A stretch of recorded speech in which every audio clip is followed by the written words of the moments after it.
श्री गणेशाय नमः।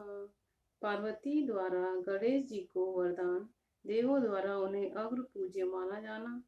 शिव जी द्वारा गणेश जी को सर्वदाच्य पद प्रदान और गणेश चतुर्थी व्रत का वर्णन। तत्पश्चात सभी देवताओं का उनकी स्तुति करके हर्ष पूर्वक अपने अपने स्थानों को लौट जाना।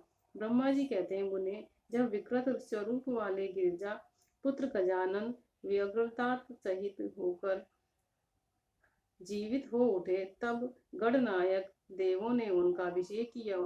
अपने पुत्रों को देखकर पार्वती देवी आनंद मग्न हो गईं और उन्होंने हर्षातिरेक से उस बालक को दोनों हाथों से पकड़कर छाती से लगा लिया।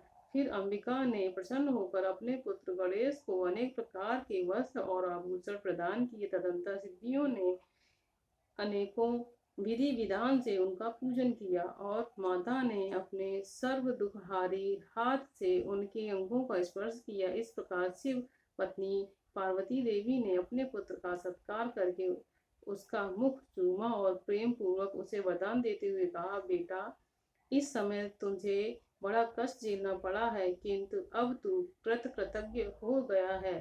तू धन्य है। अब से संपूर्ण देवताओं में तेरी अग्र पूजा होती रहेगी और तुझे कभी दुख का सामना नहीं करना पड़ेगा। चूंकि इस समय तेरे मुख पर सिंदूर दिख रहा है, इसलिए मनुष्यों को सदा सिंदूर से तेरी पूजा करनी चाहिए।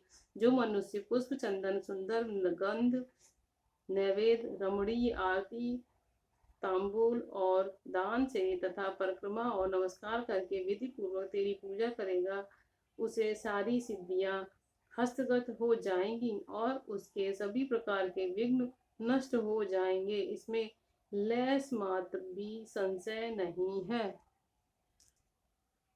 गणेश जी ने शिव जी की स्तुति की। शिव जी ने गणेश जी को अपने गोद में ले लिया। गणेश जी बोले, यूं अभिमान करना मनुष्यों का स्वभाव ही है, अतः आप लोग मेरा अपराध क्षमा करें।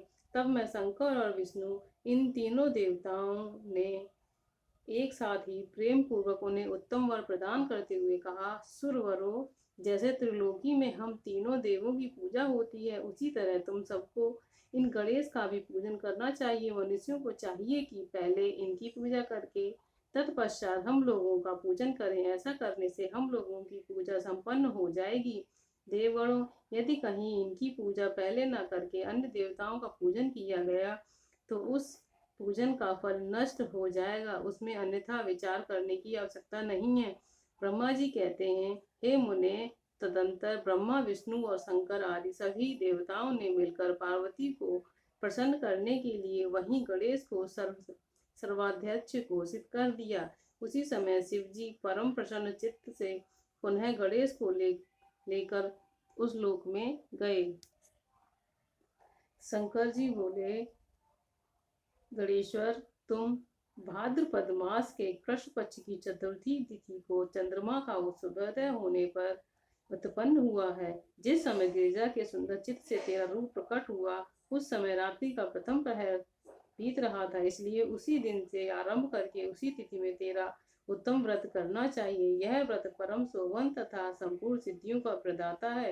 वर्ष के अंत में जब पुनः वही चतुर्थी आ जाए, तब तक मेरे कथन अनुसार तेरे व्रत का पालन करना चाहिए। जिन्हें संसार में अनेकों प्रकार के अनुपम सुखों की कामना हो, उन्हें चतुर्थी के दिन भक्ति पूर्वक विधि सहित तेरा पूजन करना चाहिए।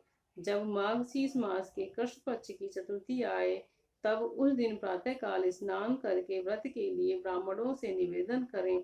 पूर्वोक्त विधि से उपवास करें। फिर धातु की, मूंगे की, श्वेत मदार की अथवा मिट्टी की मूर्ति बनाकर उसी को प्राण प्रतिष्ठा करें उसी की, और भक्ति भाव से नाना प्रकार के दिव्य गंधों, चंदनों और पुष्पों से उसकी पूजा करें। पुनः रात्रि का प्रथम पहर बीत जाने पर स्नान करके दूर्वा दलों से पूजन करना चाहिए। यह दूर्वा जड़ रहित 12 अंगुल लंबी और 3 कांटों वाली होनी चाहिए। ऐसी 101 अथवा 21 दूर्वा से उस स्थापित प्रतिमा का पूजन करें। तत्पश्चात धूप, दीप, अनेक प्रकार के नैवेद्य, तांबूल, अर्घ और उत्तम उत्तम पदार्थों द्वारा गणेश जी की पूजा करें और स्तवन करके उसके आगे प्रणिपात करें। यों गणेश जी की पूजा करने के पश्चात बाल चंद्रमा का पूजन करें। तत्पश्चात हर्ष पूर्वक ब्राह्मणों की पूजा करके उन्हें मिष्ठान आदि भोजन कराएं। यों व्रत करते करते जब वर्ष पूरा हो जाए तब व्रती मनुष्य को चाहिए कि वह व्रत की पूर्ति के लिए व्रतोद्यापन का कार्य भी संपन्न करे। इसमें मेरे आज्ञा अनुसार 12 ब्राह्मणों को पूजन कराना चाहिए। व्रती को चाहिए कि वह एक कलश स्थापित करके उस पर तेरी मूर्ति स्थापित करे। तत्पश्चात वेद विधि के अनुसार वेदी का निर्माण करके उस पर अष्टदल कमल बनाए। फिर उसी पर धन की कंजूसी छोड़कर हवन करे। पुनः मूर्ति के सामने 2 स्त्रियों और 2 बालकों को बिठाकर विधि पूर्वक उनकी पूजा करें और सादर उन्हें भोजन कराएं। रात में जागरण करें। प्रातःकाल पुनः पूजन करके पुनरागमन के लिए विसर्जन कर दें। बोलो हर हर महादेव। ओम गणेशाय नमः। ओम गणेशाय नमः।